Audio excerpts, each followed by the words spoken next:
This is Nigel for See Beyond My Skin, and today I'm at the Falzer Club with Jasmine Fields.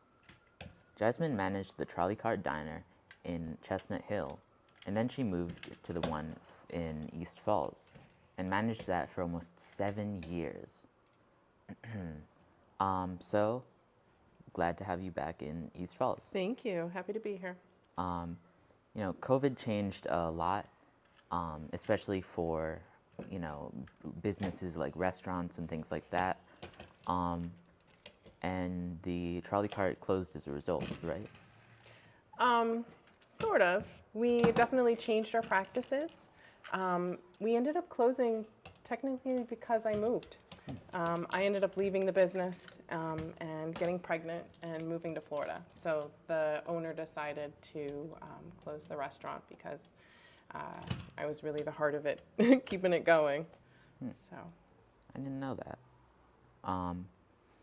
So, when you left, you already said you went and you traveled around the U.S. a bit, right? yeah.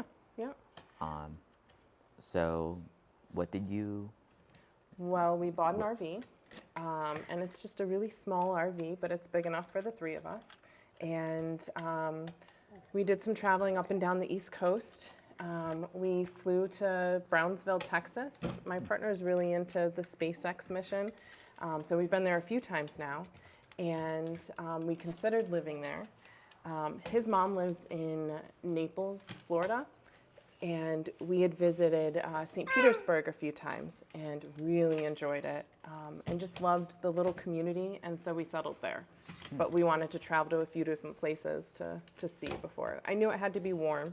I was done with the snow.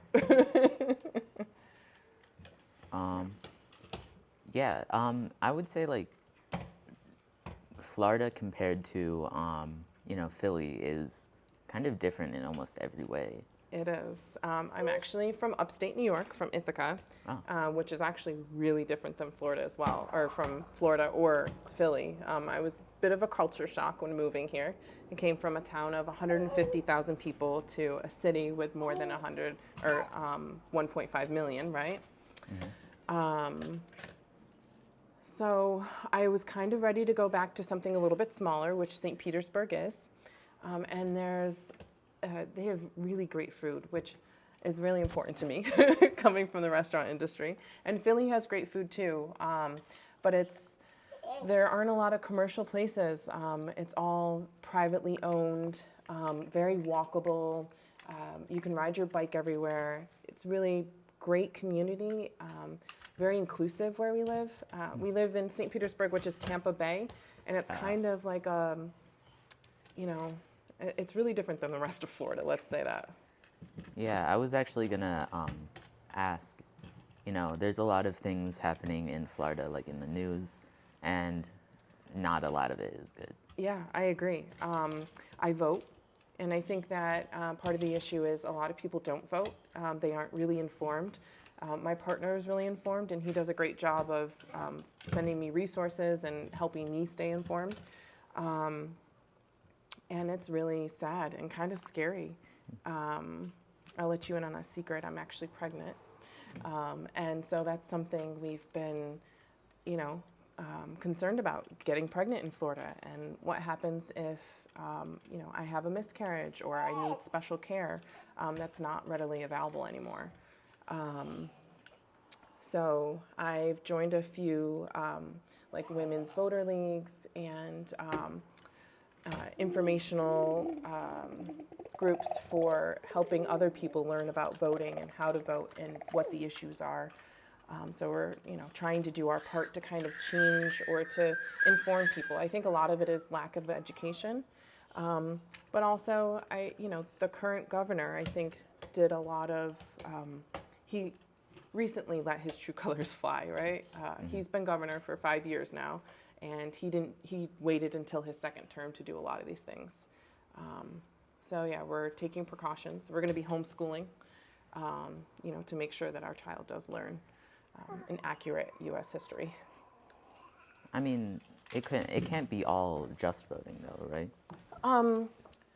I mean, if you think about it, how many people live there and how many people don't vote. I think that there's a lot more people that don't agree with the governor's ideas than don't vote. Does that make sense? I think that if more people voted, then we could possibly turn the state blue. It's a very thin line between red and blue right now. But because a lot of people don't take the time to vote, or they don't want to be involved, or they don't necessarily know the issues, it's kind of the same thing throughout the US. If more people voted, I think it's a really small percentage of people actually vote.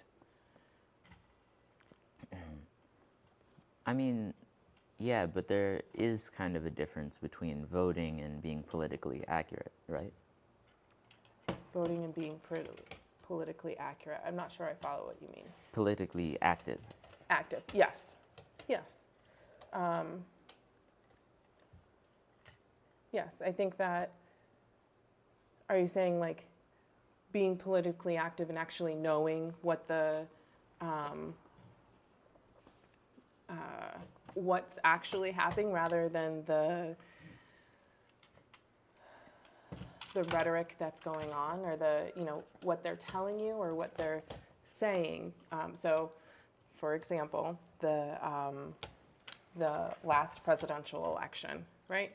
That there was mass fraud. There's been a lot of people saying that there was mass fraud.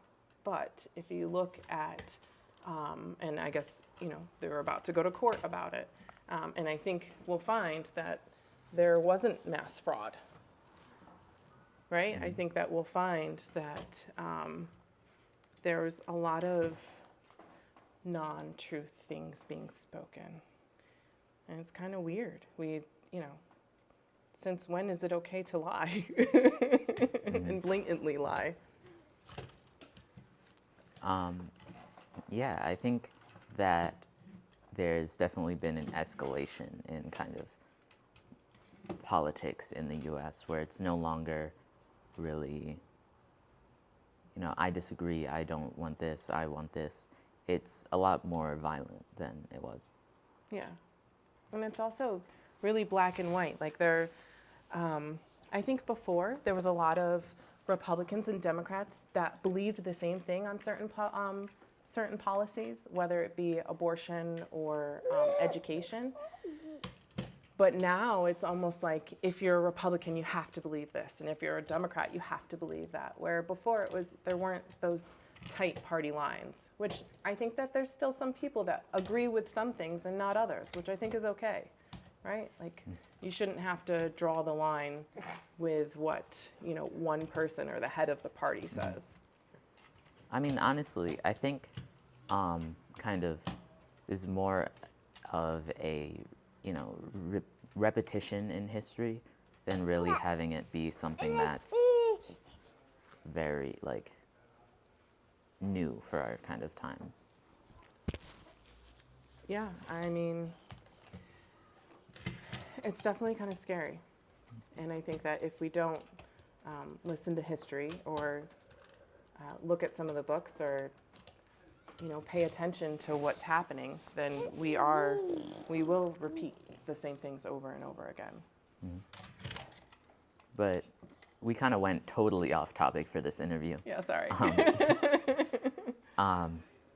But, to get a little back on topic, so, a lot of people in kind of the East Falls area knew you. You were very part of, the community. Was it hard to leave? It was, especially when having a child. I was really looking forward to, my child knowing the people in the community and growing up somewhere where, we knew people and, we could walk down the street and, say hi. I walked down the street twice today, and each time I said hi to 3 or 4 people. It's pretty cool.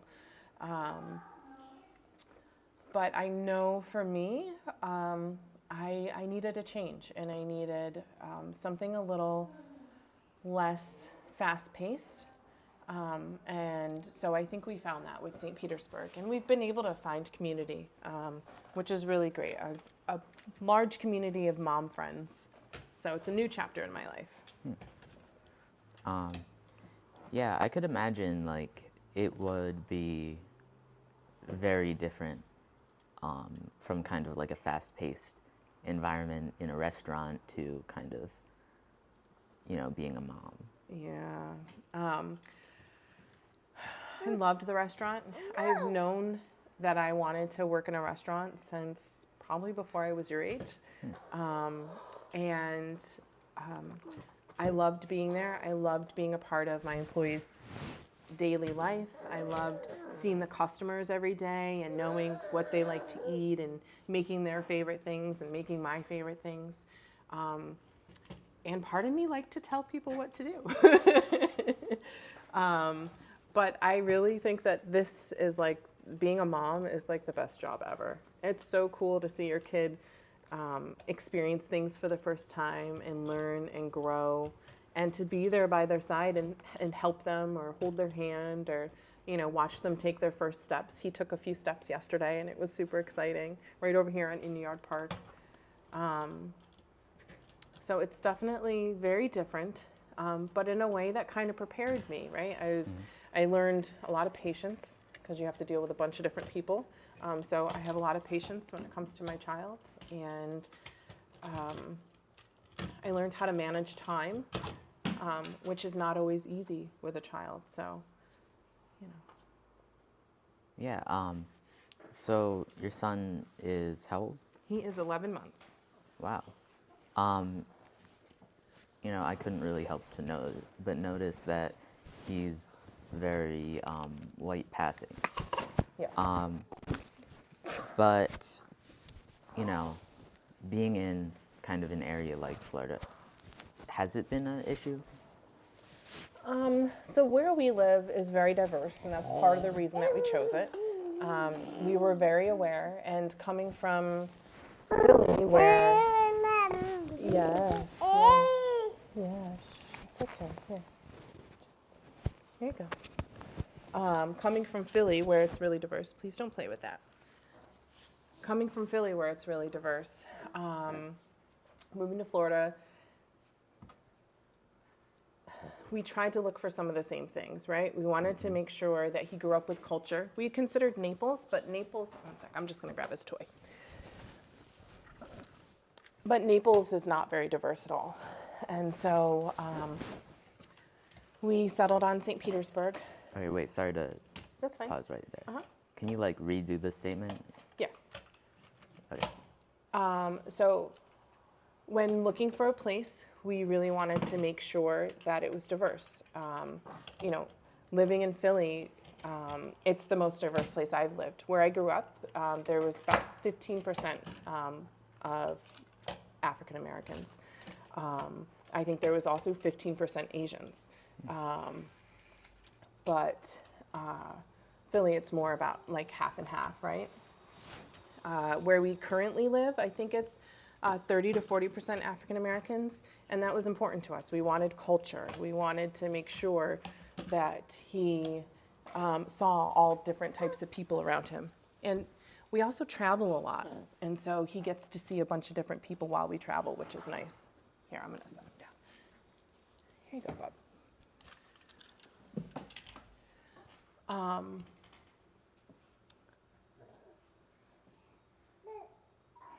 So yes, my son.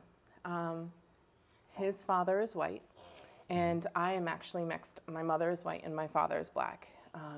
And so when he came out, I was a little shocked. And I thought maybe, he'd darken up a little bit. It's okay. Or at least have some curls or look like me somewhat, right? But he doesn't. So actually, I was asked yesterday, what are you going to do? Are you going to teach him about his heritage? And I said, yes, of course. He's going to be told that, that he is partially black, that he does have, and obviously I'm with him all the time. And it was,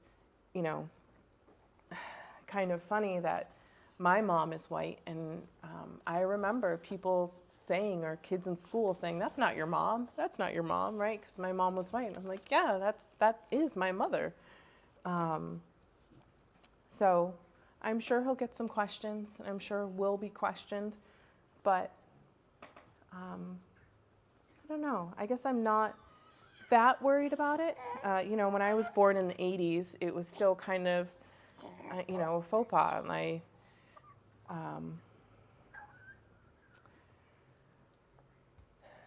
it was not easy for my mom. And I don't know if it's where I grew up or where I'm from. It's a small town, and they consider themselves very open, and it's it's really hippie-ish. But my grandmother had an issue with me being black. She did not acknowledge me until I was 3 years old. Wow. And my mother never told me. I didn't realize until my grandmother passed away. She had wrote an autobiography and said it in there. So, I think that things are a little bit different today. I can't, and excuse me if I offend you at all, but I couldn't imagine being a black man in today's society. I feel like there are some really unfair, biased judgments, hardships that shouldn't exist or shouldn't be. And so part of me is a little relieved that I don't have to outwardly protect my son like that. Because it's scary, especially the things that have happened in the last couple of years. I don't turn around in anybody's driveway anymore. I'm hesitant to knock on neighbors' doors, living in Florida. Where I live, I feel like I'm okay, but after everything that's happened over the last year, I'm really hesitant. Mm-hmm. Honestly, first of all, ouch. I'm sorry. No, I'm joking. But yeah, I could definitely see that. Like, I mean, not even just the past year, the past like 5 have been kind of divisive, I would say. And it's really just kind of, I don't know. It's never really something you outwardly see, but it's more like a subconscious thing, It's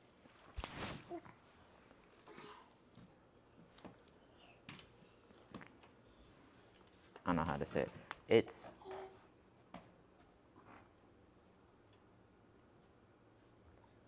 I don't know what I'm saying. Can I tell you that I never felt like I had experienced racism until I was like maybe 21. And then I had experienced it a few times. And then I kind of had this epiphany, and I was like, well, maybe I just didn't recognize it. Maybe I just didn't realize, because I am such a happy, I smile at everybody. I feel like that's my biggest weapon, is smiling. And I've known that since a kid. To get somebody to give me the time of day, or to kind of take their guard down. I smile like crazy, and I'm super friendly. And so, I think now I don't necessarily look for it, but I can recognize it a little bit more than I did before. Yeah, I would definitely say the same. Especially if it's, something that is more of a microaggression, Mm-hmm. Yeah, or even are you so excited? Or even subconsciously on the other person's part, right? Mm-hmm. There's a lot of things that people don't realize are actually very racist, and I've, even gotten a few with the fact that my son is a lot lighter, right? But I just want to ask 2 questions, that I ask everyone. Okay. How do you see yourself And how do you fear others perceive you? How do I see myself? I think I've always seen myself just as can I say purple? As far as race goes, I've always told everybody I'm purple. Like, I don't want to be anybody's, I don't want to fit in a box. You know, when they make you check those boxes, I always check black and I check white. I never check one. If they say only check one, I don't check any. But if I could choose, I'd say I'm purple. And I am a person, and I try to be as friendly and open with everybody as possible. And so I see myself as just a person. And how do I perceive other people perceiving Or me? how do you fear How do I others? fear others perceive me? You know, how do I fear others perceive me?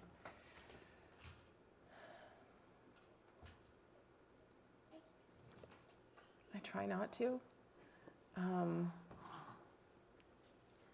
I try to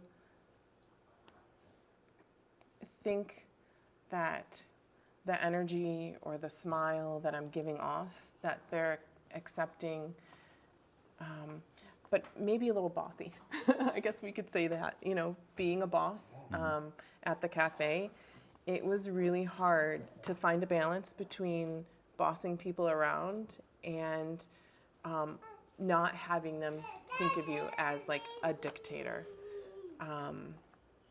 So I guess if I fear something, it would be being too bossy. But now I don't really have to tell too many people what to do, except for my son. And you see how well he listens.